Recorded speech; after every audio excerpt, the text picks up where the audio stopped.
Good evening, visitors. Welcome to the Australian War Memorial's last post ceremony. My name is Troy Clayton, and joining us today from the Royal Australian Navy is Warrant Officer Peter Zorzetto. Today marks the 83rd anniversary of the fall of Singapore, one of the worst military disasters to befall Australia, and one of the greatest defeats in British history.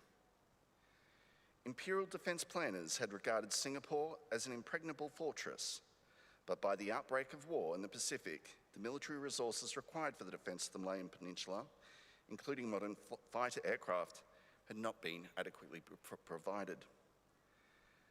From the initial attack on the 8th of December 1941, the Japanese advanced rapidly through Malaya, overwhelming the British and Commonwealth troops. Singapore fell to the Japanese on the 15th of February 1942.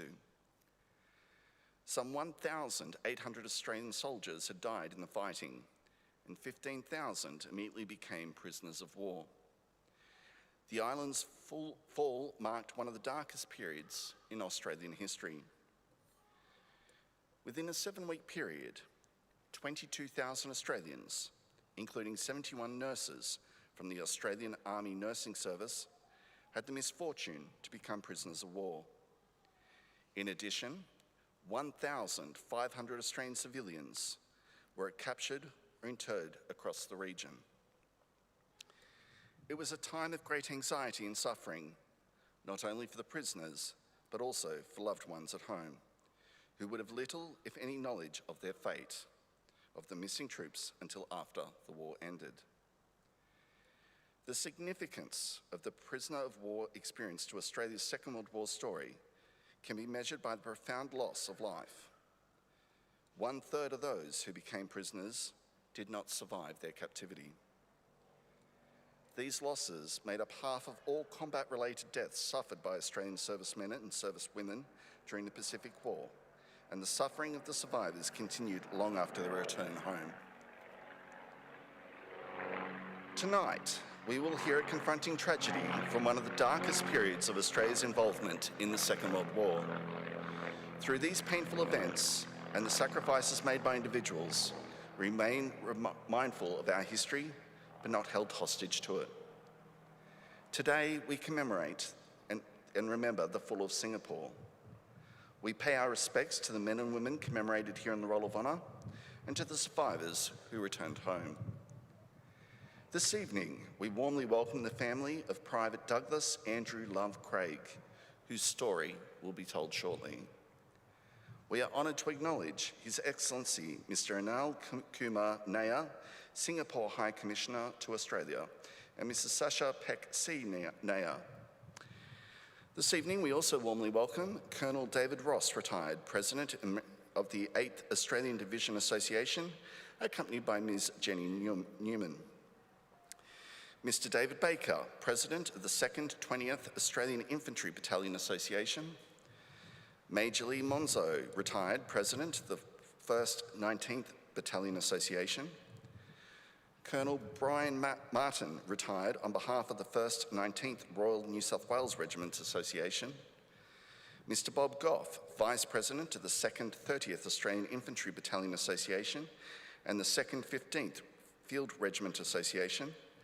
And Group Captain Bruce Chandler, retired, representing the Air Force Association.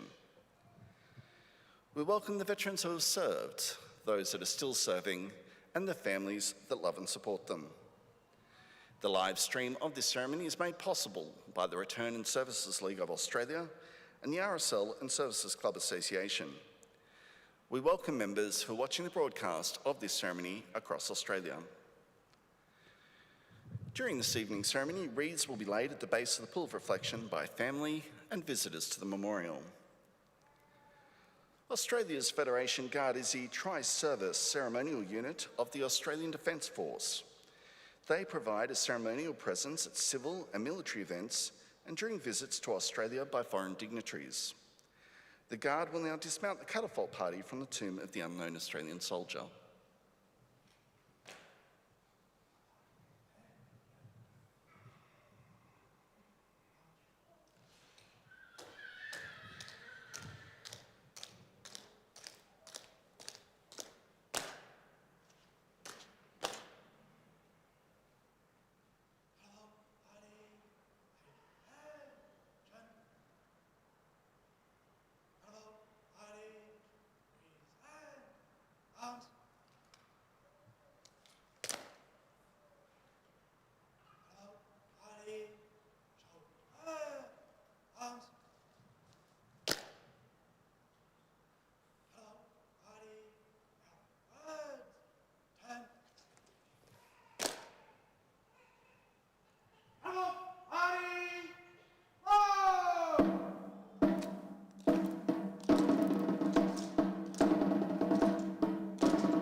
If you're able, please stand and join in singing the national anthem.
If you're able, you may be seated.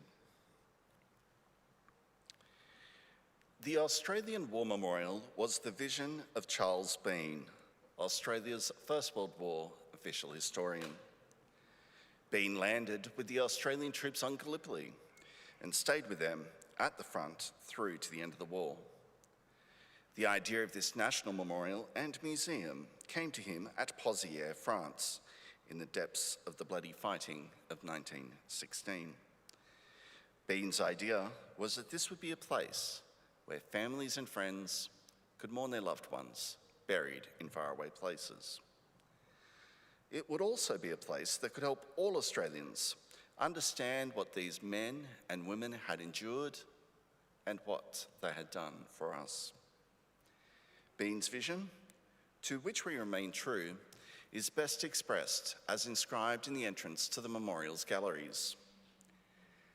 Here is their spirit, in the heart of the land they loved, and here we guard the record which they themselves made.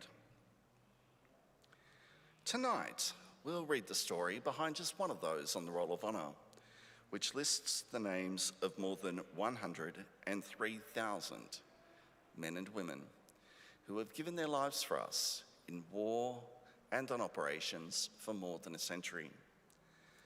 But first we present a lament, Flowers of the Forest. Wreaths or floral tributes will now be laid at the base of the Pool of Reflection.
Today, we remember and pay tribute to Private Douglas Andrew Love Craig.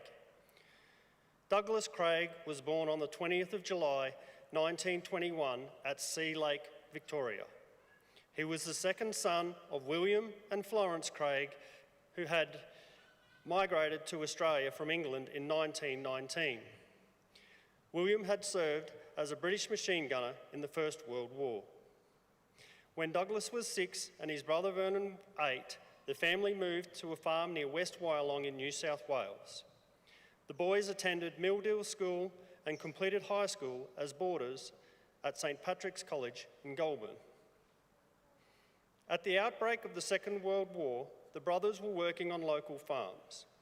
Vernon was amongst the first volunteers from West Wyalong to enlist in November 1939. He served with the 2nd 3rd Infantry Battalion in Libya and Palestine before being captured by Germans in Greece and spending 4 years as a prisoner of war at Stalag 18D in what is now Slovenia. Douglas Craig enlisted in the 2nd Australian Imperial Force at Wagga Wagga on the 21st of June 1940, bumping his age up by 2 years. Allocated to the 2nd 19th Infantry Battalion with the rank of private, Craig began training at Ingleburn Army Camp. As part of the 8th Australian Division, he embarked for active service with the 2nd 19th on the 2nd of February 1941, disembarking in Singapore a fortnight later. The battalion moved to Seremban in South Malaya, where it trained for service under tropical conditions. Douglas learned to operate the rangefinder for heavy machine guns. The battalion remained in the area between Seremban and Port Dickson on the coast. On the 3rd of October, it moved to Jemaluang on the east coast, the site of a vital road junction, where much of the battalion's time was devoted to preparing defensive positions. The 2nd 19th fought the Battle of Muar in late January 1942, receiving heavy casualties. Of the 700-strong battalion, only 271 members were withdrawn to Johor Bahru. Craig was initially posted as missing, but in a letter to his parents, he explained, "I was taking part in the Battle of Muar. I went through it without a scratch, and then we had to march through the jungle and the swamp for 8 days, working our way through the Jap lines, so I've had some very exciting adventures. I will have already been posted as missing, so I hope you don't get too big of a shock." Craig had made it back to his unit after 8 days. The battalion received reinforcements and was reorganised before crossing onto Singapore Island on the 31st of January and taking up defensive positions on the west coast. The wide frontage was required to cover, however, it meant its platoons and sections have to be widely dispersed.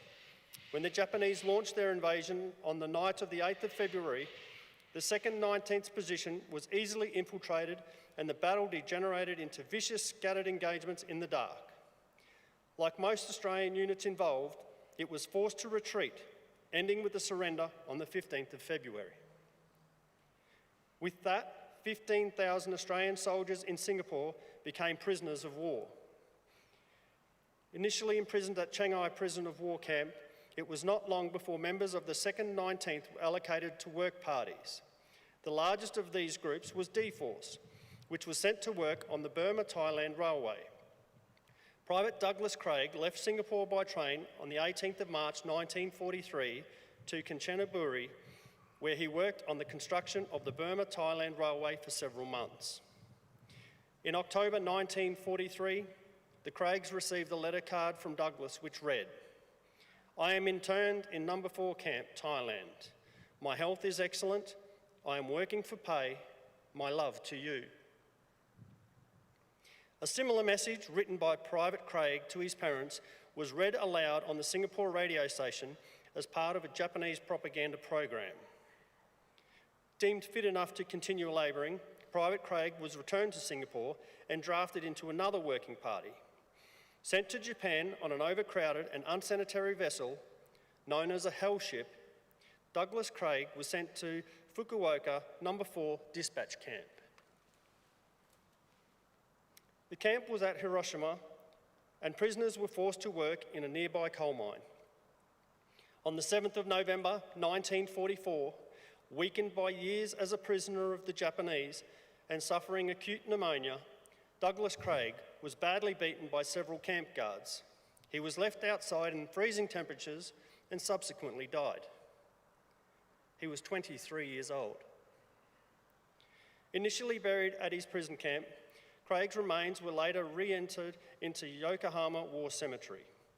In November 1945, his family received a telegram from the Department of the Army informing them that Private Douglas Craig had died of illness as a prisoner of war in Japan. West Wyalong was a close community, and throughout the war, the local newspaper had published updates on local men away at war. Confirmation of Douglas's death prompted the following from the paper. Douglas was a particularly fine type of young Australian, possessing high character and a delightful and lovable disposition, which won him high esteem and affectionate regard with all of whom he came in contact. War crime trials saw 3 Japanese guards sentenced to 15 years jail for beating Douglas Craig. The 4th was given 10 years. Douglas Craig's name is listed on the Roll of Honour on my left among almost 40,000 Australians who died while serving in the Second World War. His photograph is displayed today by the Pool of Reflection. This is but one of many stories of service and sacrifice told here at the Australian War Memorial. We now remember Private Douglas Andrew Love Craig, who gave his life for us, for our freedoms, and in the hope of a better world.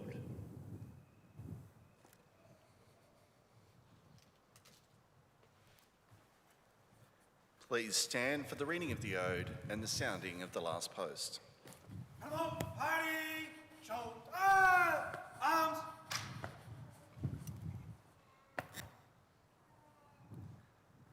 They shall grow not old, as we that are left grow old. Age shall not weary them, nor the years condemn. At the going down of the sun, and in the morning, we will remember them. We'll remember them. Come on, party! Return! Arms!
Come on, party! Shoulder! Arms! Lest we forget. Lest we forget.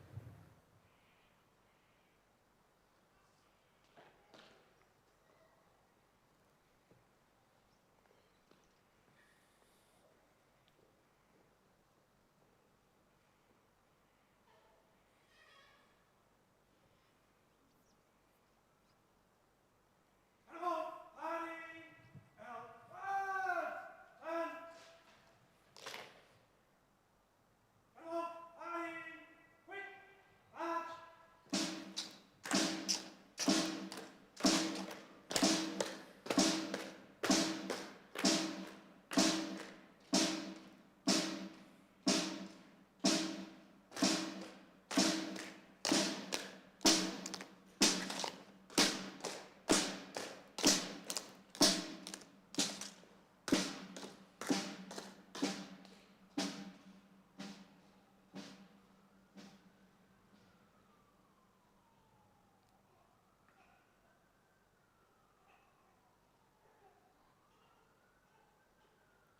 We leave you this evening with the words of the memorial's founder, Charles Bean.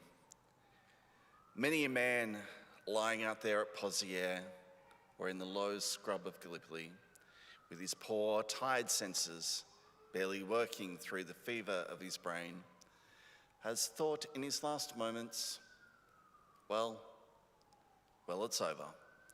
But in Australia, they will be proud of this. Ladies and gentlemen, girls and boys, that concludes the last post ceremony. On behalf of the director, staff and volunteers, thank you for visiting the Australian War Memorial today and for your continued support during the memorial's development project. We wish you all a very pleasant evening. Thank you.